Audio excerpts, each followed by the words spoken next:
nhớ rong tan trò tới trong phong dư nhớ đầu sầu quá sầu chùa sầu nọ số lần sơ tù rong xia mà nọ của trà ca mà lúc xí hờ lồng ba tàu cho đá nâng tuấn cho trọ để cho lọ biệt thà trâu bếm lông ok là rể để lúc cho lúc nhung nhớ đầu sầu quá sầu chùa sầu nọ một lý ít ple toàn đây nọ cụ bà thiết cho xí hà tiền này ăn thọ cũng lông tuấn đợt nọ thầu pi có sao thầu sầu thia chứ cụ yêu mua biệt tàu lọ rể thia rong lông một lý trà thế lần tư nhớ khó là bỏ cô trong tận nó lọ họ bán nhà lai nhà sẻ nhà sự sức lai bố trò cụ thế ở trong đầu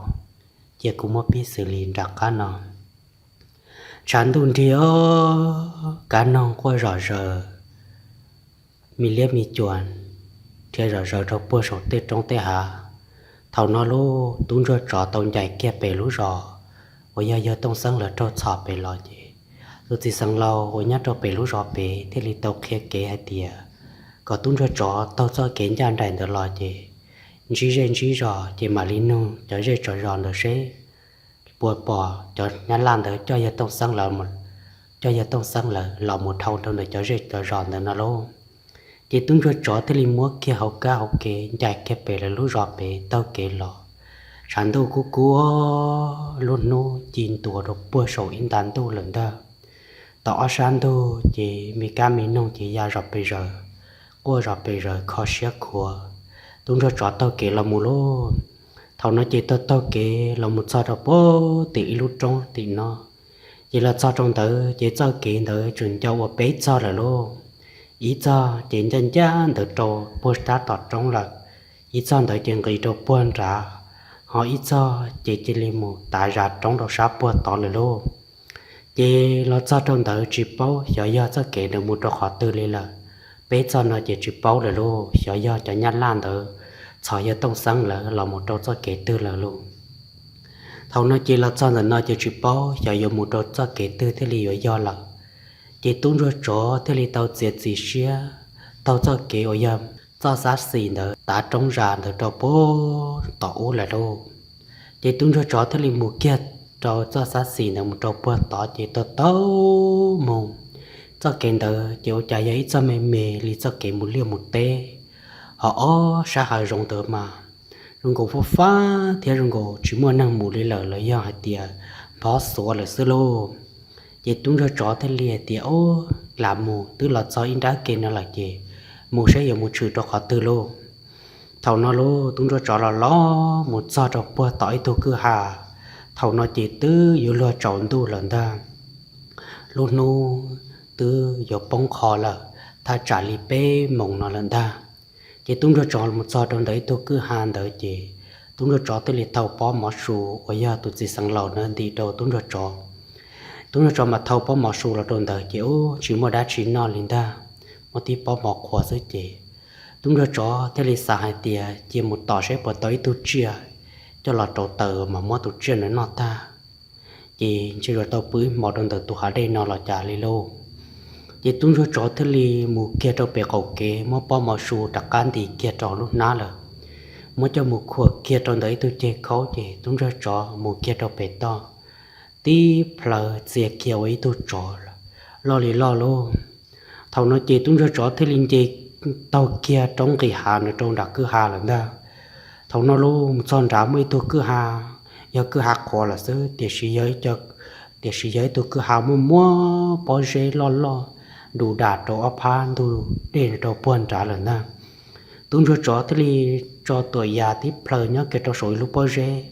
và sẽ chấp lời bỏ tan tròn để tôi cứ hà nó đồ buồn trả để sử ở sáng tôi mà đông mà lo cơn gỗ lì lô hàn đông hải sông ma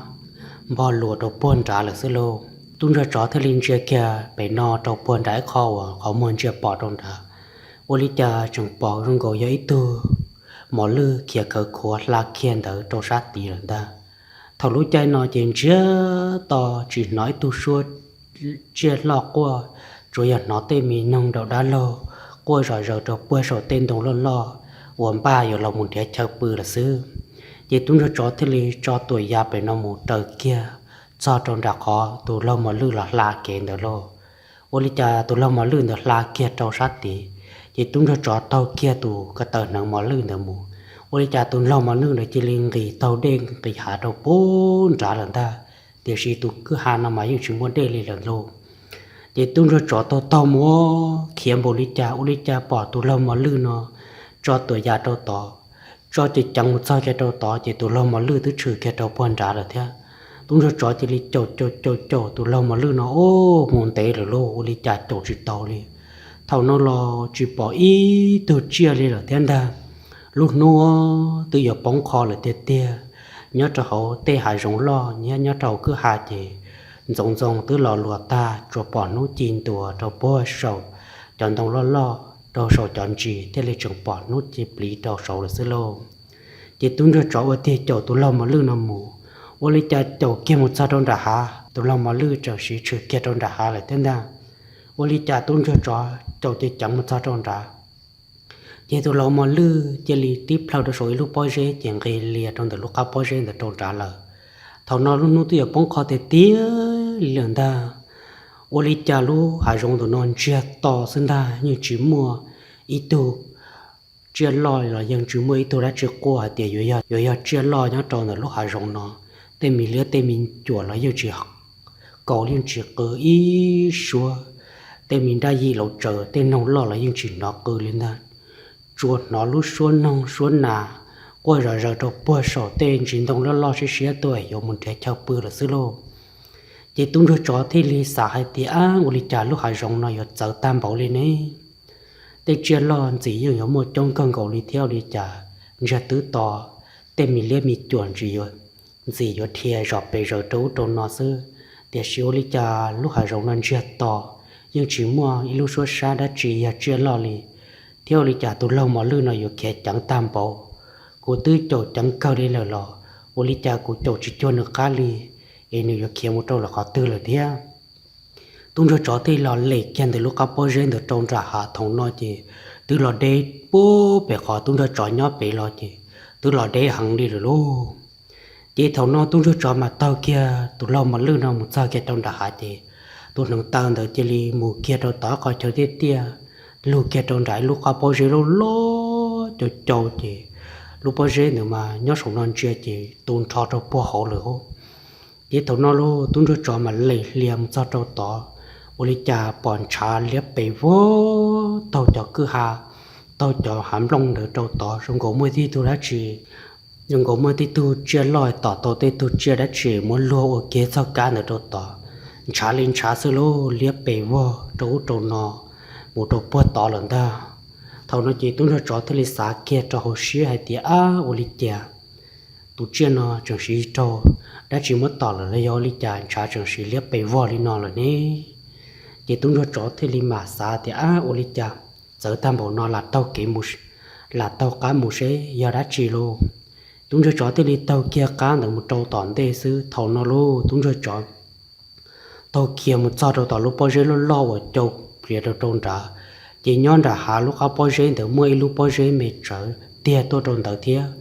chỉ tuôn trói cá được trông trả chỉ mỗi tu trên tông lo trở tuổi bị nó tôi một trông trả ta thầu nó tôi cho mà li nhót bị non chia trông trả ô li trả chia đã chia luôn giờ kia ót tu nâng thầu nó chỉ ít tu chỉ trả liếp bị vó bộ tan trói chỉ lúc cho theo lúc trì là chỉ trả liếp plong là xứng đáng họ mua ít tu chỉ đã cho thọ đồ sồn tuก่อนtu ba xưa nào luôn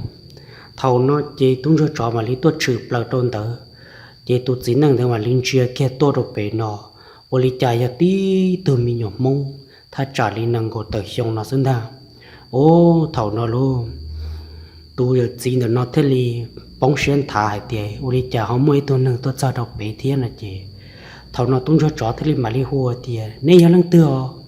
nên lần từ thầu nó chơi tôi gì ủa nhớ trong từ lúc bao giờ nó thế liệt thì có giờ lần từ vì tôi cho thế liệt thì ô của em mong của tôi giờ họ rong xí trong đó nói nên lần từ đi chả nên họ rong đi cò thầu nó lô tôi gì nó thế liệt thì ô mi tu giờ có tôi là nên chuyện lon đã lúc bao giờ nó lon đã nó cũng muốn luôn ra có thả thầu nó tôi cho mà li một sau cái trong từ lúc bao giờ đó chỉ tàu kia tụi đông từ trâu sát tì lúc bao giờ mình nhớ trâu sát hậu đâu muốn sao trâu tì chỉ tụi nó cho mà lấy say tụi nâng từ ôi cha trâu đã chín trâu té cho kia trâu đỡ tụ năng đỡ lúc lá quần dê trâu đỡ lúc đuổi đỡ chắp lầu sát tòn ta trả chỉ lo lý lo sơ lô tụi giật gì đỡ tứ mua qua lắc khi trâu đỡ lò trả chỉ những trường tờ hậu đồ thả hậu lò xuống ta thầu nó tung ra chó thế liệt thì hậu lý trả trâu nè tụi giật gì ít có tụ năng đỡ nói hậu lý trả họ rong lên nó tụi giật gì thế liệt thì hậu mi tu lô thọ có ba lô tàu nó chỉ tung ra chó thế liệt thì hậu lý trả trâu nè chỉ tụi giật gì nó thế liệt thì ô bé tua rõ rong bé tua nhục cổ chị bé trâu nhục cổ trâu luôn ở trâu của chó năng thơ chẳng nhớ trâu bơ tỏ ở cháu bé tua nhục cổ tỏ chị của cho tụ cứ nó kia là tỏ nó là xứ lô nhục cổ cháu lọ chị của chỉ lý cho tụ cứ nó là nhớ trong được lúc bao giờ nó là xứ cơ chữ gì đi rồi lô chỉ bỏ cá vô lý trà liền thọ cơ có giá lăng tư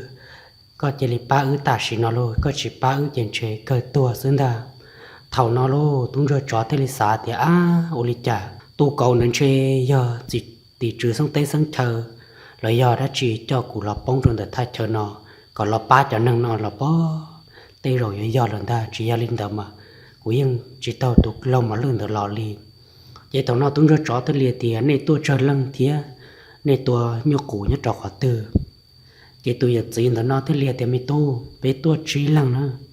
thì chỉ mà bé tua nhớ trò sát trong sát tỏ là nên từ lúc trong nói khó nhận rằng trò sát tỏ thầu bé tua sò tròn rạp bốn đã cứ hàn đã nè bé những tua tàu lâu chuyện nô nó là bé những tua sò cho nhóc cổ nó tàu ở bên nô nó là thiên đa chỉ nô nó thầu sơn giòn rồi bé thế liền muốn nhóc trâu bua bé trong chỉ lợi cho nhóc cổ bé trong bé lò có tàu cứ hà là muốn chỉ của gia tu muốn lợi chỉ ở tu nhóc tròn đã hàn đã ở tu nhóc trâu buôn ra to có cho nhóc cổ lò chỉ tua sẽ bộ tàu bây giờ tụ bây giờ cho chặt chỉ cho mua vì nhớ trâu bé lúc tết thở nó chỉ nhóc cổ mua ngày cơn gạo li chỉ dùng li rút xe xả lo mi tô lô cụ một ta lỡ kia cho nhóc cổ bé trong bé lò sơ ba nhóc cổ nó chỉ lỡ từ tua lò chỉ ba nhóc cổ nó tính nhìn chè là chỉ bé tua thì nó chỉ cụ một ta kia bé lò sơ chỉ nhóc cổ theo vì vong lò sơ chè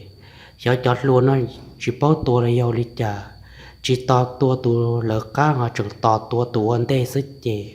cuối tu cứ đỡ cho phò nó tê tu nhô cụ anh tê đỡ sức chè chọn đỡ chia ly cho tuổi già tỏ lòng múa của tu cứ đỡ cho tê của cho của tu cứ đỡ tua kia cho tỏ rồi nữa họ ít tu cho của tu cứ đỡ chè kia kia cho sầu tròn tông rồi chỉ thầu nói nhớ trong đỡ tròn tông đỡ chừng một bé tu nhô cụ rõ trợ cuối tu chỉ lo rồi nữa ta chỉ nói chỉ bỏ bóng ta cho họ lần ta nhưng mù chỉ tàu rơi cho nhiều cồn tới đi là có mù kia rơi dưới chỉ chúa đọt play họ mua chỉ chủ chỉ trâu trâu nó xứ nhưng nó chỉ tối luôn xuân trọ nhưng nó chỉ tới từ bà khâu bóng lì bóng kia họ từ trên đọt thuế một trâu hoàn tới xứ chỉ của nhưng một ba chỉ tàu lên luôn của lo bể trong là sao cho hoàn tới xứ chỉ chưa chỉ trả liếp bể vo xứ chỉ ít tôi chỉ lo số tiền lì hồ của cô chỉ lì kia lo nó xứ chị cô kia là một sao trong đó tôi cứ nó xứ chị cho tôi cứ nó tôi cứ nó lì trả lì luôn ít tôi chỉ đi trâu nhu món trâu chị bông trâu cứ hà là họ tôi nói chị khiến chị trong lòng một chị ít tôi hận nhu chị lì trời là một chuyện trâu tên tận nước sát tàn rồi chị thôi đi nước bông kia trâu hỏi lúc họ ôi giờ lúc họ là cái khơ chúa nó chị nước lo kia trâu hỏi là chị tôi nhung tới thế đi lần đầu chỉ tàu chỉ của một sao chỉ của thế đi chờ cá mù của thọ phò té trâu sợ trâu là chỉ trâu chỉ tôi nhung tới chỉ đi kia là luôn chỉ của chỉ đi mua kia tàu lò của lò sao cho toàn đây nó xứ chỉ tàu bỏ xứ tôi sẽ xin đọt play tàu tua chỉ chỉ đi kia sang trong lần là sao cho sát toàn nó là xứ chỉ nhớ họ từ lần chơi nhiều cổ ăn trâu tàu chỉ của thế đi xe tùng đông đó cho là tuổi cho tụi nâng món nó cho là trâu sổ lúc bao giờ nó thế là yếu chỉ mua đã chỉ là bỏ tàu ư nó chỉ của chỉ lý phí tàn thay lú dần thở xứ chỉ có chỉ bỏ cả tua nó xứ vì tôi cái nhà lăng tư thầu nó lô tôi được chọn nó ta lên nó chỉ tôi được chọn thế liền thì ô giật gì hay lên nó trâu con nó của chỉ giờ chọn nào nhớ trâu này lú rò nhớ trâu này lú tết chờ nó của giờ chọn nâng nhớ trâu xá là chùa tiệt sĩ mà cụ tàu một trâu cụ cho nâng ở giờ là trâu sò mình trâu sọt té là chỉ biết thứ gì lúc xí hở khiến tao nú thì lì đặt cái lọ bông trâu này chết té nhá lan từ nó chỉ thầu lọ bông trâu này chết té nó là thì xí cụ cho nâng họ trâu cho nhá lan liền được sò một là thia chỉ cụ thì lì tao kể là một đặt cái một trâu cụ cho nâng xưa chỉ cụ tao kể là cho trâu bua sầu trông bua bể lúc trông béo chả một bé cho kể chỉ cụ chỉ bao hết tiền sợ giờ dùng một trâu cho tư thì lì rồi rong là chỉ cụ thế lý sai cho là cho xã sĩ tao nó thế lý là cho họ nó xưa thầu nó lô tôi giờ chỉ nó thế lý thì ô mi tu na cho kể là một trâu xã sĩ cái gì giờ bố thầu y mỗi giờ rơi giờ rõ giờ trâu buồn trả khỏi chờ tiệt bố trả là thì khi tao xong là nó tôi chỉ mua rơi mua rõ nhớ trâu trả là thì khi cho kể co lỡ cô chẳng tôi một sai nhung sai từ rồi bỏ thế chỉ thế lý trâu nó chẳng mua lừa đi cả xưa giờ thì có nhiều muốn trẻ riêng trẻ rồi chỉ có một trâu cho xa lâu nữa cho xa lâu nữa trâu buồn trả chỉ thì liệu mua riêng mua rõ họ cho một hồn run ra chỉ giờ cho một trâu buồn tỏi lú rõ giờ bé lú rõ ta và bé tôi một trâu nhỏ cổ nó ta ô thầu nó lô tôi giờ gì hay li nó ta chỉ tôi giờ gì nó thế liệt thì mấy tô tháo có lô tháo có ba cùi ba tao cùi là bé một sao vắt sao trẻ có nhiều một chậu có tê phong như có nhiều mình trẻ có cho cứ tin được là cú mà linh đó có mình trẻ nào lô thầu nó chỉ tung cho chó tới liệt thì của ba tao có li trà từ chỉ lo thầu nó chỉ từ chỉ lo nó tới liệt thì có một trâu buồn trả cứ hàng đã có người trời tụ cứ hàng nó trâu buồn trả một sai sẽ cuối tôi cứ tin đã nên rong li trà là lô ta chỉ nó thầu cũng một sao chỉ cú bỏ nó ngồi nữa trâu nhung muốn trâu chỉ bóng kẹt trâu lúc ai dễ là xứ thì chiều lúc ai dễ họ mới tu để lo trở lại thiệt có một sai sẽ nữ rong đi trả lại có ba mùa mua là lô thầu nó chỉ tung cho chó thế liệt thì ô đi là mặt gì lo cũng mà đi mùa mua sẽ bỏ tàu nữa tàu nó tung cho chó thế thì trả cá tiếp plơ là trâu thì do kể thì nó chỉ tung cho chó thế là nghỉ tàu kia sát trong là trâu buồn trả cứ hà tung cho chó to tụ cứ hà nó muốn cho trâu trả chỉ ô tụ cứ hà nó mua đê lần ta mua bà đê to mua bà đê tàu lần ta lô tung cho chó thế là tàu kia sáng tụ đê nó trâu trả hà ô chả bỏ lúc bà đây liếp lông thầu nó lô tuôn cho chó thì linh nhó bể non nhón từ non chia trâu sát tí u li chả tê tôi hẳn như cổ lo lý lo khó một chụp bìa trâu lúc bà đây xuống ra thầu nó chỉ ô tuôn cho chó mà linh chia cho hậu li chả tí tôi nâng và chừng chỉ tao tua luôn để xí mà lúc bà đây học bốn chả ta lớn ta lúc bà đây họ nhưng gì cái việc họ cho lần ta thì chỉ mua y lúc bà đây lo trở nên nhớ đâu tập lại chị lúc bà đây nữa giờ lúc bà đây lo trở tiếc chị ô tung cho trò thì lại bỏ kia lên nó luôn chị tung cho trò xa kia một trò lúc bà đây còn trả liếp long hồ ô lý cha bỏ ít tu nâng khởi đầu tí lúc bà dễ chị tới giờ tua là luôn còn run chia là xương ta tu nâng nói chị nhu trâu tụ nhung từ tin trâu chị tê được sáng chơi buồn được chị toàn chùa chị người chơi li bóng đó plot trâu lúc bà đây là nữa chị tụ nhung cô nó thế li chỉ kia nó có chơi nó lên người ta thế li rõ sẽ tụ nào giờ tờ là một trâu họ tư chỉ tờ chơi rõ cả tụ nào tua trâu lúc bà đây không ta thầu nó lô tụ cho chó bò kia lên nó là chị tụ cho chó thế liền gầy kia có chơi nó trong trà hạn chơi kia trâu sỏi lúc bao giờ ta thầu nó chỉ bỏ trên trắng tụi nhau cổ rồi lô tí tù lo lì lo đun chia họ khó mua chỉ liếp plong chụp lìa xuống ra sạc kia trâu khó sạc kia trâu khó ở lúc khó mua tiền chuyện chống tua trâu tí tụ cứ tí thì nó sẽ lô thầu nó tôi cho thế lịch khởi kể tới lúc bao giờ tí chuồn nó thua trâu bể tụi nhau cổ nó bắt từ tụi nhau cổ nó sản chỉ lằng trâu nó xuống ra thầu nó lô tôi cho thế lịch khởi lúc bao giờ chuồn nó plong nó trâu lúc bà đề thầu nó chỉ tụ phong dư của nhớ trò lúc bà đây họ thế li tê kiên chia trâu tỷ sa bao giấy tiểu li trà bỏ ít tu nâng sợ trâu tỷ lần ta thầu nó lô tụ cứ ti nhớ trò lúc bao giấy họ thế li tiệp ba của nhớ cổ trâu của là ba của luôn chỉ tung cho trò thế li tiệp nhớ tư yếu còn nữa chỉ sáu tờ lòn ta giờ của mà li giờ có tới nhớ cổ tới kia nữa thầu nó lô tung cho trò thế li tiếp phơi họ luôn tiếp theo số lúc bao giờ số lọ chỉ tụi nhục cồn đến chi lằng trấu trâu nọ xuống ta nhưng chỉ kia lên thao và có một chút bìa sơ lô tôi rồi cho thế li lệ kia là lúc bao giờ nữa một trâu sát tí phẳng trong đà hạn đã chỉ tôi nhô cổ nhớ trâu sát tí đó thầu tôi rồi cho tí phẳng trong đà lúc bao giờ đã gà kia để kỳ bao giờ tờ kia sát to số chỉ tí tôi cho lo chỉ lo cho tuổi già to tua tế phẳng tua một chỉ mất tôi nhô cổ nó mòn thọt tua hộ á chỉ tôi nhô cổ nó trâu tí tế tua một chỉ tôi rồi cho pro chỉ sao nữa tôi cố nhu cổ nó trâu tế ít chọn đồng đợi giờ tạo tan cho họ cố nhu cổ chỉ chơi linh chơi solo thằng nó tôi rồi cho thế lìa đâu tỏi sa bón đồng rồi ô tôi cứ tin nó sai rồi chả họ mới tôi cho lo tam bộ đi này tôi cứ tin từ hậu là từ rồi giờ chúng mà tôi cho lo tam bộ đi nó thế chuyện chơi cơ tua solo tôi cứ tin để tôi chỉ mỗi khó đã chỉ liền chơi cơ tua chỉ tao cho nhu cổ nó thế ôi cha tôi cho nó họอยู่lọ tỏ thơ luôn liền là luôn vậy thằng nó tôi nhu cổ chọn đó play xem ra tao hậu chỉ không cùng cho họ á cho tuổi già tao tua solo vậy tôi cho chọn gì kiên từ lúc họ bón tông từ bón kia trong ra hạ sư thầu nó tôi nhớ cô thế li cho tuổi già bị nó tua tên rồi tua mù chè tôi cho thế li mày kia thâu plơ tôi nhớ cô nữa cho chẳng thâu được tao thông ít chọn đồng được uốn nữa cho họ bón tông được cho cái trông họ tôi nhớ chỉ li vòng đó bong trong từ sợ chẳng lo tao hậu chè tao ta đồng trả ta lên thế luôn thầu nó đó tôi cho thế li khẩn go tối ya to cử lúa kia chăm bao non để kia li ý đàn đến đó tua kia trong được tí tụt chó lo chỉ lo giờ thì chỉ xem muốn chó lên nó chỉ sẽ những cái chỉ những chó nhóc cổ nó lên đó chó nhóc cổ nó mà cha đá mà tồn tông họ lo lô vậy thầu nó tứ tròn đu kia được họ mua là lô tứ chỉ bỏ kéo hai rong lần đó họ tứ cho trâu thì tứ chỉ bỏ kéo đi lần đó giờ chỉ xem muốn chó thế chị nhưng chỉ bỏ kéo món đu đi lần đó thầu nó chỉ tung cho chó tới li nà kia trâu toàn đê thầu nó lô tụ cứ ti nhá trâu tỷ lúc bao giờ thì chè ra liền ra là sơ lô tròn tu rồi thế chè tụ nhóc cổ thế li nà do trâu bị to xương ra tụ nhóc cổ thế li té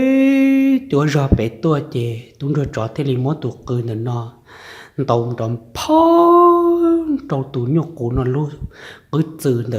ở tụ cổ nè chè sao ôn nè tụ nhóc cổ nó đó kia trong đó chỉ tung rồi cho thế li mò do bị nó tua chỉ cho khỏi dòng bận cầu tụ nhóc cổ nó lúc lắp bà chỉ ót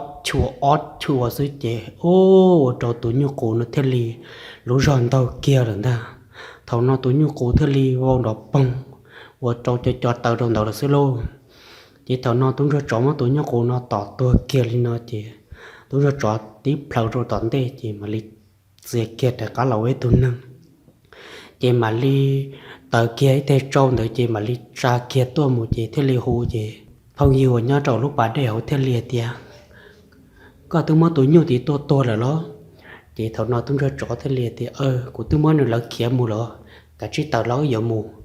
thì tôi cứ tin nhá trâu lúc bà đeo thế li mà lô chê thầu nó lô sát trên từ trên cô trâu tôi cũng như cổ được trâu chiếu nữa chắp lời sát tỏ chỉ đạt trời rồi lô chỉ tung ra chó thế li mà muốn tôi cứ tin đỡ bộ kia cứ kia cho sổ sức bơi chị mà muốn cứ làm muốn chơi bó dễ nữa mà là cho pro bố sổ ở tôi cứ đi nhớ sổ nó chỉ tứ trộn tu kia được họ mua chỉ tờ trâu lò là solo chỉ tờ trâu là cho trâu sổ nó sẽ chị ô tung ra chó thế li mà cho tôi cứ tin là cho lọt cho sổ lúc bó dễ nó tung ra chó mà li là muốn tê trâu nó là trâu tới lú chú tơ chín ra thua lúc bao giờ nó nói rằng đã phò giàu rồi nhát đầu sống nó thế đó thằng nó tụi nó cho mà lên là sai tụi cứ tin là sáng dây buồn rồi chị ô tụi nhỏ khổ đầu mua giọt thầu là sao anh nữ tụi cứ tin đó sáng dây buồn rồi chị tụi bắt xa đặc kia họ tụi cú chuyện chắp lợn được trong sát tỏ chị sát chị là chị đi ô lu lùa ở xí lô chị tụi nó cho thế lên mặt sang chúa ít giờ khởi công chúa kia trâu tan trò đòn trả nó mà lấy tô kia chị thầu nó tôi cho thế là một xía kia tàu ở tôn tổng cho lọc búa kia cho chị mà đi một lẩu chua tới cho mang cho lọc bát chua tôn tổng được cho sát cái tàu được có chỉ cho thì thế là chỉ mò nó chỉ tao nó tung cho trò mà linh một sai tuần trâu trâu được sát tuần được chị tung cho trò thì linh mua cho chuối ra cờ công phóng tan trò trâu chỉ chọn trả thì linh tù ra thầu nó lô tụi chỉ lo nó thì linh nô trâu tung cho trò thì bị tu có ra cờ công thế lo thì tung cho trò thì liệt thì tụi chỉ lo cuối cho mẹ mẹ thế xưa bộ thầu nữa của tao cần được cũng chỉ lại của cho mẹ mẹ thế xưa thầu nó chỉ tụi chỉ lo một sai u li trà tụi nâng để sát cờ tờ lòn trả tù chỉ tuôn cho ở ra cờ công nó trâu ta chỉ sát cờ tờ là cú chỉ mò là thiệt tụi chỉ lo nào lên một sai kia tụi nào trong đầu nó sát đuổi được là cú lúc họ xa là cú chỉ lòn trả là thiên đa ô thầu nó tụi chỉ lo này nó thì lì xa thì tê rồi tuôn cho như cho nâng mua tôi chỉ cờ công rong rồi ta giờ chỉ cho lên nào mà tuôn cho như một cho chỉ tàu tụi nào của nhau trong đó lúc bà đây nữa là lên ta thầu nó như nhau ít bia chỉ tụi cứ tiêu sao cái tờ đàn nó thì lính nuôi rồi tụi chỉ lo tiền ô chỉ lo bỏ tay vào trốn tuôn đó ô cũng nhớ trong ta cũng bỏ tụi chó lo cơ đi lon cho tụi nhóc cô nó xí tỏ tiền thầu nó chỉ tụi chỉ lo nó thì liệt tiền đa bỏ lúc hải rong nó thì chỉ một chó lên đấy lúc hải rong nó chủ yếu một nhóc cô thì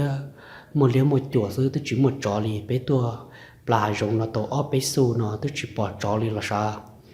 chỉ tụ cứ tiêu sát chế đá nó thì lại thì hai cái tiêu họ chỉ lo bắt ta cũ bông đá ít thôi cho trốn tụ tụ cứ được co tụ ba cũng ra cũng bỏ tụ chó lo chỉ lo lần đó tụ nhau cũng chỉ to thế ô thầu nó lo tụ chỉ lo thế liền thì giờ mua đã chỉ là lúc hai sống nó ít sử dụng chỉ một chó liền theo lịch trả tụ chó chỉ tỏ co tụ chó một đôi tư là chỉ thầu nó tụ cứ tiêu nó thế liền thì chỉ bao liền thế tiêu nó thì tụi chó thì tụi một lưng cái xin mỏ bé té liền đầu sứ chị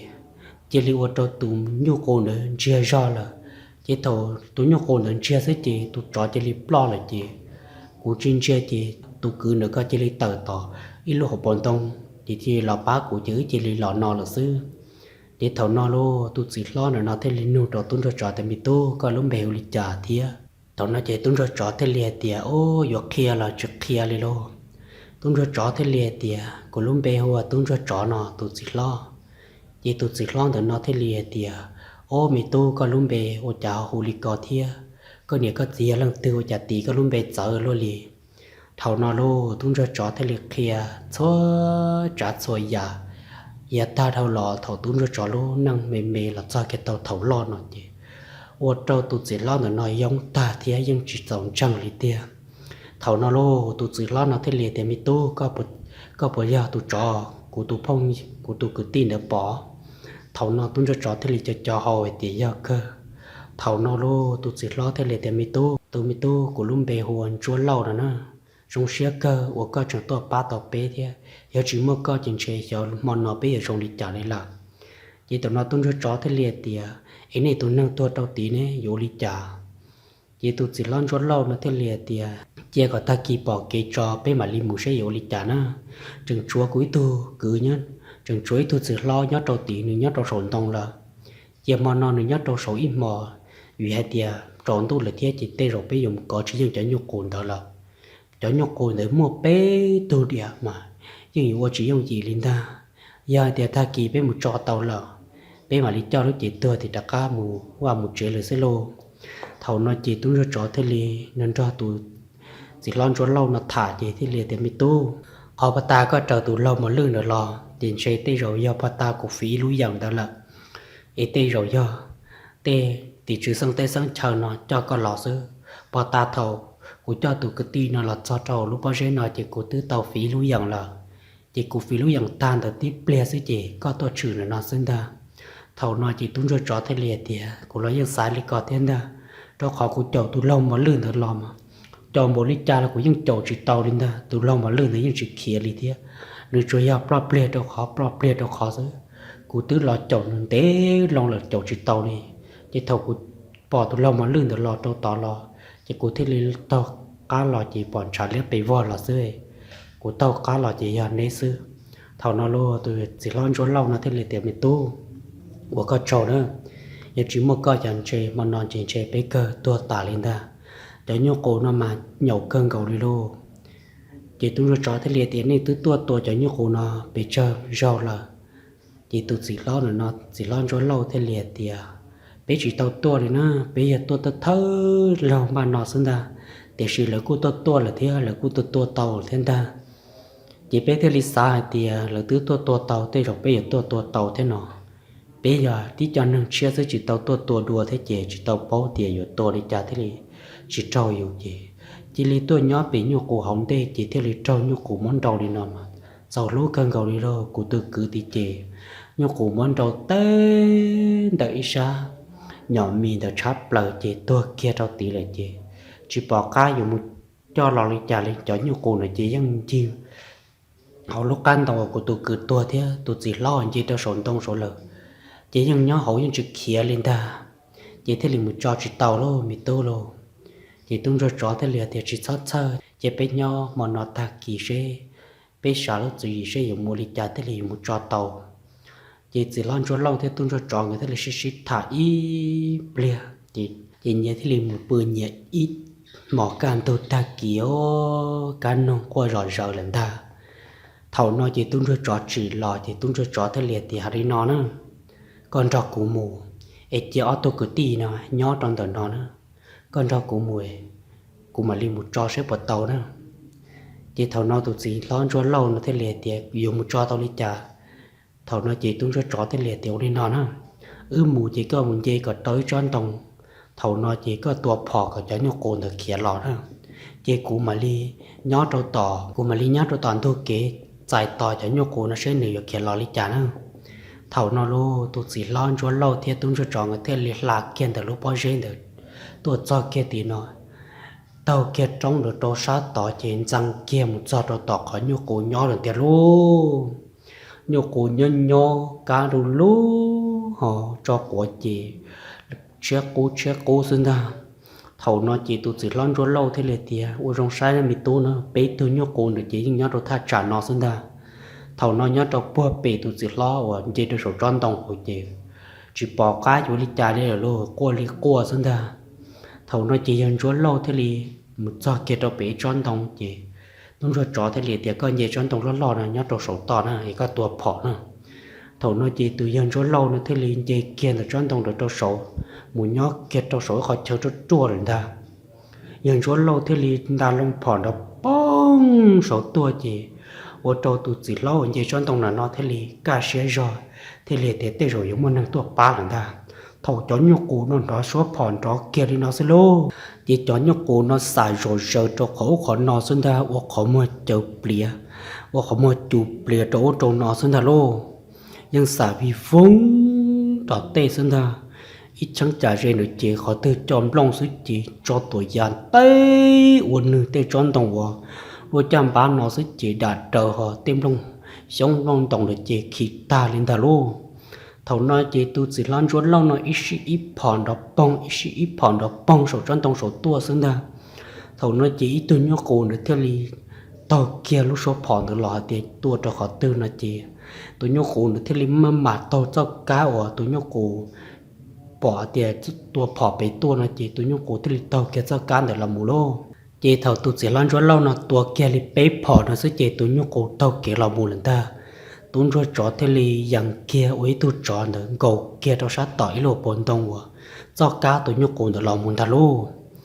chỉ thầu nó chỉ tu nhóc cổ được thấy chùa chỉ sạt cho khó thấy chùa chỉ sạt cho khó khó một chục lìa sinh ta thầu nó sạt là một sao cho bể to khó tuôn rồi chó nhỏ lần ta lô chỉ tuôn rồi chó thế li khẩn cầu tối ya ta cứ tí chùa nó chua cho tỏn tê sứ chỉ tu nhóc cổ được tí kia một chia cho tỏ sứ chỉ thầu đó lô tuôn ra chó thế li tập lờ tỏ lô bồn tông tỏ lọ tê phở lòng buông cầu tuôn nhóc cổ nó lúc lắp bàn thà lô thầu nó chỉ khỏi chơi được chỉ khai sáng lưu thế chỉ ô giờ chúa lâu nhớ trâu số tròn tông số xe hồn chia tua cho hồn nó chỉ tí tụt chỗ đặt thủ hồn lo chỉ lo tí tụi nhóc cổ luôn chia chỉ cú chuyện tế linh tế sơ lô chỉ tuôn rồi chọn bận cầu tuôn nhóc cổ nó cho lắp bà tí chua số chỉ tuôn nhóc cổ nó mới rạng luôn tuôn nhóc cổ nó thế li tim plơ uốn nửa tuôn rồi chọn bạc luôn rồi tuôn nhóc cổ nó lúc chả bảo trôn trả non cho người ta thầu nó tuôn nhóc cổ chua bé bàn đó play dưới chỉ tụi nhóc cụ cho tụi già tụi nó tôi mua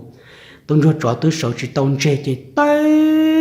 tụi nó cho bỏ thằng tòn tê chỉ ở tụi cũ rồi cho kia tụi nó cho để tụi cho là lúc xuyên để tụi thầy ốc cá nó chỉ lo luôn trả chỉ đi xua là xin tha tụi nó cho tới đi chẳng cho chuối ra cửa công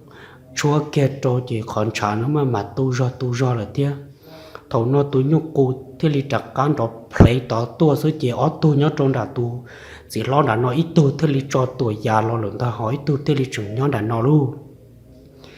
chỉ thầu nó chỉ tu nó cho nhóc qua kia ra cái công chúa kia cho khoản trả được họ xuyên được số chỉ tụi nhóc cụ tu cho play bị tua chỉ tu cho tí phơi gấu do đó được lo bồn tông lo mua kế bò nữa tụi nhóc con đó thua thục lời được san đã té ilu họ bồi sống đã trong mọi nhung tê sống của mình được chế ôn nữ đã ta họ lo bồi sống là chế rồi cho họ luôn tụi nhóc con thâu kia được lo bồi sống được trong san đã ta toàn cho sư đi chặt tí tu nhóc con đan liền từ sự chụp lời ra tỏ té tỏ tua trong đời tụi rồi chó luôn thầu nó chỉ tụi rồi chó theo li mày lo chỉ khẩn cầu cho lúc bọn đông sát bể nói chỉ tôi nhớ cụ thâu lần được sát tốt tay ít chọn đông luôn chăm bán được đạt đời cho sát tốt lần ta tôi cho chỗ tới lịch đặc cá tiếp phơi sổ chọn đông được đọt bao trâu à bể nó ở tôi nhớ cụ được hẳn cơn gầu đi luôn tôi nhớ cụ thâu lần được cho lúc thâu lần được lúc bồi sống được trong trả tới lịch ti kia tua chị ở lúc họ mua chị lép plong họ cú chị lon chán li họ lo lý lo tí tù mà đun chia sơ lô họ tù thâu đô tỏ lô bọn tông tê tù hộp tê tù tông đã đầu đô sát tỏ chê mấy rõ thì sĩ ở tù cú mà rõ lìa xứng ta tù rõ trọ thế lì khẩn gồ tàu ở lô bao dê cho là tùa kia trong đời sĩ tê lần ta thầu nó lô dân chúa lâu nhá sổ nó sai sơ chê chẳng ta nhưng chỉ bỏ cái yếu tùa phỏ lên lần ta thầu nó ở tù nhô cú là hẳn thầu nó tụi sẽ lo cho lâu nữa nhưng sát chỉ cho tiền tung cho trò dùng xe tàu với tụi chó lò tam bộ hình nó lên nó luôn chỉ tung cho trò khởi kia tao lúc bao giờ nó luôn chia là tổ kia trong thực tế lên ta tung cho trò thì qua kia ra khởi công chúa kia trò tụ chúa kia trò ở lúc bao giờ nó tan trò thầu nó luôn tụi nhóc của thâu lần đời lúc họ bồn sống được đồ sản trả thiên lý cho tuổi già đã tua cũ tuổi dùng họ tôi mù xuân ta tung cho thiên lý giờ tây lúc bao giờ bị nó tôi mù chê dân cho lâu nhớ đồ sống chia bỏ rung cô tí tôm lại tới ra bị nó tôi mù tây tụi nhóc cô nó lúc đó hậu đời lúc họ lên được tụi cô đời chê qua trâu tụi nhô nó chê lý thật cái phòn nó bông đồ họ lần ta luôn thầu no tụi mình rồi thầu lần được lu thầu lần được trong đông được trâu sát tỏ thân li cho tuổi già tỏ tua tí tu đan li họ sống sai xứ chế chẳng li chẳng thích chua tỏ tua xứ tung cho tí chùa lúc bao giờ tỏ nó mù xứ chế già liếp lòng thầu no lu tụi nhu thiên li bỏ tôi thì đã chỉ già tua liếp lòng tua chế tụi nhu thiên li tì kia tạc khó lấy lòng chế tay nơi tụi nhu sát tà nó cho tụi nhu đòn tìm phong tròn nó bông cho họ lần ta thầu nói chỉ tụi nhu cho thế li cho tuổi già tao nó mù tay chạy lòng tụi nhu của mình nó lúc đó cồn ta lúc đó hậu cổ kia sổ lúc đó cổ sổ lò bận cổ tụi nhu của mình nó cho lắp bàn ta ót chùa với tụi nhu của mình nó on trò chụp lá xin ta tụi nhung cũ lâu ở thâu lần lô bồi giống thiền đã tuổi tụi cho trò tua vô cho họ mà sợ kia tao lo chỉ cho tuổi già tao nó tôi một tên trâu tôi một chỉ thầu nó luôn tụi cho mà cho lúa tụi nhung mình nó cho lắp ba chỉ tụi cú lon được tụi nhung lon được tên chiang cầu tụi nhung mèo tụi cho chạy nó tết cho lắp ba được chắp lời trong sổ nó chỉ ở trâu tụi cho thế tụi nhung mình thế tụi nhu cuốn trâu tụi nó tôi một tệ ôn nữa là bên lưng tụi đàn tìm phong trò trong trạc hòn xa giòn ra chỉ bông thì chốt vùng nó bông cho họ tụi cứ hạt khổ họ luôn ý tụi nhiều cứ hạt khổ được khó tôi cho trò là xin tàu chỉ bông một giờ cho họ chỉ ở tiếc cá mà đu lùm cho họ sao ôn nữ tụi nhung mê thía tung cho trọ người chị vô tàn cho một cho hậu chị tụi nhung mê tua kia rồi luôn sao ôn nữ tụi nhung lo được tụi cô nữ chát té đợt lắp bàn đợt chụp lờ đôn đầu sẽ cứ nó nói chị tua kia thì đi cho tờ đôn đầu là xin thà luôn thầu nó tung cho trọ thế li tờ lờ nữa tụi cứ hàng được trôi sát tỷ khó xá ra tiền ta ô tụi nhu mà sợ hộ khó cứ hà hộ lon trên chẳng lấy cố thì sự tụi nhu nóยังxa lại nữa trò tụi cho lúc bao giờ nữa sao ôn nữa khó học liền được chị đồng đun chia họ lúc tao hầu nữa chị tứ là lon trả lần ta thầu nó lô tụi cho thế li và cho ấy ra cái công cụ do tụi cho luôn đi lần ta tụi cho thế li tiếp lâu số khoản xa do nó tôi muốn sát tin chết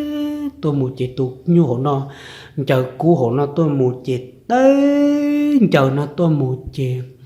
tôi rồi chó thì li suộc tôi rồi chó sát tiền được tuột kia tối tôi cứu được tôi nhớ cổ nó chết tôi rồi chó thì li thổi luôn đi nó tới tôi nhớ cổ được sát cha đan được và trâu tôi nhớ cổ được vốn được bông trong tận ta tôi rồi chó thì li mà mua tao không kia là chìm bận cầu tôi nhớ cổ nó rất lắm bà chỉ thầu nó luôn tua rót tu chỉ lâu trên tông số theo lịch nói theo lịch tràn trò một chẳng luôn đi nào luôn chỉ tu nhu cố số theo lịch cho tuổi già số lọt do kia trâu sát tiền tu cứ hai sát tiền nó trên trong tu chó tát tỏ mua ở tu nhu đồng bờ lắp bà cho hồn ta luôn thầu nó xích chỉ tu nhu cố cho tuổi già số nó tu một chẳng lịch chẳng tu cho chính cho cá bỏ thì tây cứ lo tôi chưa chọn cho số ở tụ cún thà lô thầu nói chị tụ ở tụ cún đợi chị ít tuần đâu tên đợi tôi chưa chọn sang tân than plan để nó chắp lỡ cho toàn nó khổ toàn nó chị cứ lo tôi chưa chọn chị mỗi tôi chưa chọn cứ kia họ để trộn đặt tin cho tôi chưa chọn vòng đó bông cho họ ăn chị ô chả đi xua rồi lô chị tôi nhu chị khoan đó play xí chị tôi nhớ chuẩn đọc play dưới chị cho tuổi già bị nó tua chị tôi nhớ cho thế li khổng kia đòi ra trong đà hạ chị gầu kia trong đời lúc bao giờ ở lo chờ chị tôi nhớ thâu bờ san trả dưới chị ô tôi nhớ đền thống trong đà hạ trả thì kia tua tí lúa to học bà thơ lờ tôi nói chị chẳng lo cha ở tua tôi cho một tua thì thế lô chị thầu nói chị tôi giờ chỉ hoàng chị đâu số tròn tông số thế li mạng cây cái số tròn tông số lo chị mà lo khờ cái tàu trap họ nó dễ trap họ cả chị tôi giật xí nó mà linh giác khang lai giọt lúc trong là trâu sát tỏ chị dễ kia đâu số lúc họ bao giờ sẽ trận chia tua chị ô tụi nhu tí tu bà thơ lờ hòn trên trong trâu về lúc bao giờ tôi giật xí nó xả kia đâu về lúc họ bao giờ bị tỏi san đầu tung cho bữa tí bò tí tu đã thủ họ lo gì ô tôi giật gì nó thế là sao tiền tôi cho nó giờ cho đã chia thế lon trâu thế là tọt bé tôi nhớ cổ nó luôn thì thằng nó tôi nhớ cổ thế là đó play đã tua xuống đó tôi giật gì thế là nhớ tọt nó cho bỏ cầm phong cho tôi nhớ cổ gì tôi nhớ cổ yên chưa quấn chơi tôi giật gì tọt nó lên cho tôi dàn trả lo tới tôi một gì tôi rồi chó thì lịch sủa tôi rồi chó sát tên nó tuồng cầu té chẳng cầu tôi nhớ cô nó ở tôi côn thà lơ chỉ tôi nhớ cô thì tôi rồi chọn cái xí lâu chỉ xí lâu mù xí lâu lò sao nữa ít thà tràn được khó chơi dây đợi chị trong to liền ta tôi nhớ cô ý do tôi mù chỉ tôi rồi chọn ý do cho nó tôi mù xí lâu luôn thầu nó chỉ xí lâu tạc kia kể rồi ta có tôi bị của tuần trả chị tác tỏ rồi trong số tác khó chị tôi giờ chỉ nó đâu tỏ lúc bao giờ tỏ nó theo lý trả lo phò đâu tôi nhớ cổ sáng cho trò chuyện đồng phong nó bắt đầu tôi nhớ cổ nó chầu tệ kia trò ở chị tôi cho trò theo lý tiếp lời tôi kia số to chị trò tôi cho trò luôn đi tê số nó tôi muốn trên tàu tê tôi nhung tới tôi cũ đạt kia ôn nương trả đi xua lần ta thầu nó chỉ tụi nhung được thế li ý giòn trò chúng cho bông thả nó bông cho họ thầu nó luôn tụi nhung được chuối tụi cũ là sao ta tụi nhung được thế li thâu kia cá cho toàn tê gầu do đó tao lúc bao giờ rồi chị tôi giờ chỉ tao nói thế là chỉ bỏ lại luôn thầu nói chị tôi cho chó bông đó bông trong đỡ sáng chúa là thế nào thầu nói tôi nhu thế li mà li tua cho tao tua chị rồi ít tôi cũ là thế luôn tôi cho chó thế li khẩn gầu tôi ya tao cử luôn gầu li chăm ba non để kia li đa non chúa chúa ít ra cửa công tan thọ đó tôi cử tới chị tôi nhu cũ chuan đó ple bé xua dưới chị tới phơi tỏ tua tí từ đơn chia tua sẽ lô tôi rồi chó thế liền mất tôi cười đằng ca kia xí lên nó phía ta nó tua mù trên đầm phơ rồi tôi nhu cũ nó lúc tao hậu ở cho tôi nhu cũ nó trọ quần chiều tao hậu liền lua cho tao bỏ tư chị lúc chị vô đập bông trả cá là trâu á chị thâu bờ trong đời tôi rồi chó sao tỏ luôn để thầu tôi nhớ cô thâu bao sát tỏ nó bông sứ chê ô tô tôi nhớ cô sợ kia đã cá lò ôi cha tôi nhớ cô cho lên mềm luôn mò mèo cho tỏ tê là luôn thầu nói chị tôi giờ chỉ ông cái là nhớ trong sổ lúc bao giờ sổ thiết lý lòng phò phong nó uốn nè tôi nhớ cô nó chơi li vô nó bông trong đáy kho khâu được trâu chị chơi li ó tuột tờ này chị quan là xế nào thì chỉ li ta lên đảo rồi luôn tao nói chị tuân cho trò chỉ li mà vô nó bông trâu á chị ô chị li mà chờ ra chị để trò nữa mà đi đặt cá lồng kia là với tư năng là luôn chị ô cho tôi giờ chỉ nhớ cho số lúc bao giờ số giống ta chỉ tao bỏ tư năng à chỉ tao mua trò đi nó li tụi mi tu này giờ lần từ lúc hạ rồng nó tôi chỉ mua lần từ tua liền cha tụi mi tu nó tua bá bê luôn chỉ thầu nó tụi chỉ lo giống lâu anh chị chọn đồng được trâu sầu và tung cho trò tuần chị chọn đồng được trâu bể to bể mà lên cái kia lo chị mà lý cho tuổi già là trâu bể tụi chỉ lo giống lâu nó tụi cứ chị ô tụi cứ tứ tua tao ít mò được chị tứ thật xa họ chọn chọn là chị tứ khú ta mi giống chị tứ nên té cây trâu rồi luôn chị tụi chỉ lo giống lâu nó mà lý lo kia bể lo tao kia cá bể lo cho trong đảo lúc bao giờ nè chị mà lấy bỏ tôi cứ tiêu cho bỏ tuôn tôi nhớ cô đã tung cho chọn tới chị ô mà lấy lòng chia chỉ nhớ cô chị tôi kia trong đã có chờ để cho trong đã tôi xin giống lâu nó mà lên chia kia tôi cho tao nói chị tung cho chọn bự tế bỏ chuyện đi lên lần ta tôi xin giống lâu nó thấy lần kỳ kia bao giờ giờ làm một đầu tao tung cho chọn chị tôi chỉ lâu nhớ trong số lúc bao giờ thấy lần chẳng kia thì có dùng đất chỉ tao co giờ tí tôi chọn với cái chuyện mù chị tôi giờ xin giống lâu nó thế liệt thì chỉ giờ nó giấy tôi nâng của chủ nhà tôi thọ còn nó tôi ba bên nè có cái chuyện lần đầu cũng muốn nữa ngài một tài xỉn nó thầu nó lô tôi giờ chỉ lâu nó trong số bao giờ số thế li nhà khá là do tao nó chị mà đi là sai tung cho chó chị ô giờ xin giống lâu nó mà đi mua tung cho chó thì kia là sai chị ô li cha trồng được té để ít xa tha nó chắp lại tôi toàn đó cầu tao nó chị chả lo là luôn chị tụi xin giống lo thế tụi chị lo nào mà đi mua tung cho chó cứ kia một kia đó bé to chị ô tụi mi tú bé nó to là luôn chị thứ liệt thì ngà tụi mi tú nó cho một trâu bò tàu bò giấy cho mua đã chỉ bé mà đi thả tàu cá nữa chị tụi chị giống lo thế tụi chị lo nó thì mua tung cho chó bù kia bò tàu nó sau lời hoàn toàn cá là trâu tàu lúc bò giấy là cho tàu nó luôn ở tụi này mà nhớ đầu tàu nó chị bữa tí bỏ số yêu chỉ tàu đi trả đi lần ta chị tôi chỉ lo là nó thế liệt thì ô nếu chẳng chỉ tàu to là sao cô tôi sai tiền nằm mò nét cứ bỏ lên tới trên xe nhưng cô tôi mới nên đầu tôi tàn lửa thế nào chị tàu nó ở tôi cứ ti nhớ đầu tàu bao giờ là thế liệt thì ô dân do là luôn do tiền chỉ mua tụi mi tu nữa co lò ba ư trên xe ư dân tôi nằm mò lần ta luôn chị tàu nó thế là mất tung ra cho nó bông cho hậu lúc bao giờ chị mà li mốt tung ra trò chỉ con giờ lấy kia say kia lúc họ nữa chỉ trả chỉ trâu lù xí lô chỉ thầu no tụi chỉ lo nữa thì mà đua kế khó sể nữa cho lọc khử kia lúc họ trả nữa chị tụi chỉ lo nhớ cho số lúc họ ổn đông ổn gì đó số im mò được chơi ra khử công thế chị nữa thế li ổn kế họ khử công phong trả tan trò rồi tung ra trò lúc họ trả được trên tờ lô xíu tụi nhóc cổ số thơ nữa trâu chị té ở tụi cũ là chuột kia họ bắt ta để tới chót lên này chỉ có kia ốc cá trả chỉ những lo trở thiên ta thì qua cái công chỗ chua khỏi phong trả tan thọ cho chị ô thọ nó tung cho trò chỉ là bơi tiếp bao nhưng chỉ nó lên lần ta chị tôi giờ chính giống lâu nó thế liệt thì ô giờ chỉ một tụi mi tu nó là cho rồi được lúc hải giống nó chuyện chơi bé chị dân cơ tua tả lại luôn nhưng một chỉ cho trẻ lên ta thầu nó chị tụi chỉ lâu à tua tụ nhục cổ đó thế li nô tiệt tụi mi tu có giờ lần tươi uli trà nữa thế li tua cho rồi được lúc hải giống nó chị tụi chỉ lon giống lâu nó thế li biết xua trả xua ya cho rồi được tung ra trò tan cho trò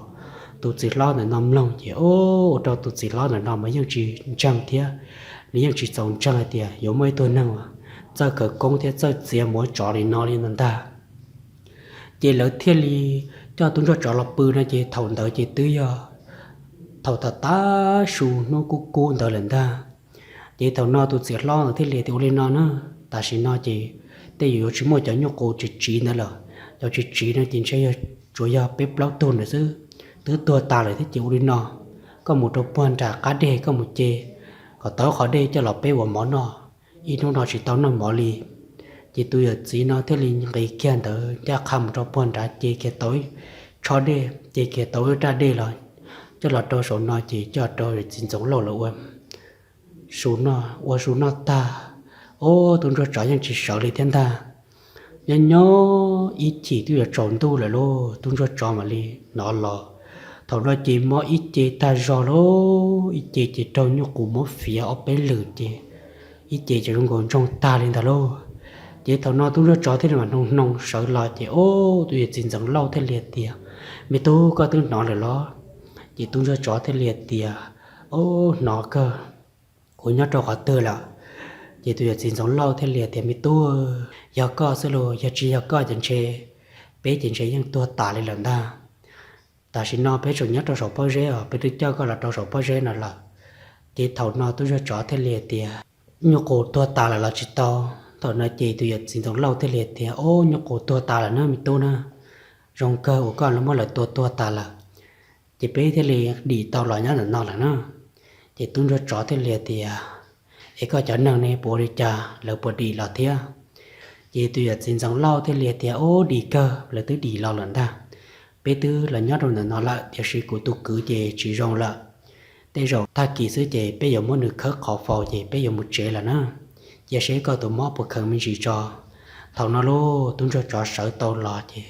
tôi cho mà đi lọ xong cho chúa khởi công chúa tan trò trò tôi cho tới khoảng gai nữa我cho cái công sản cái cho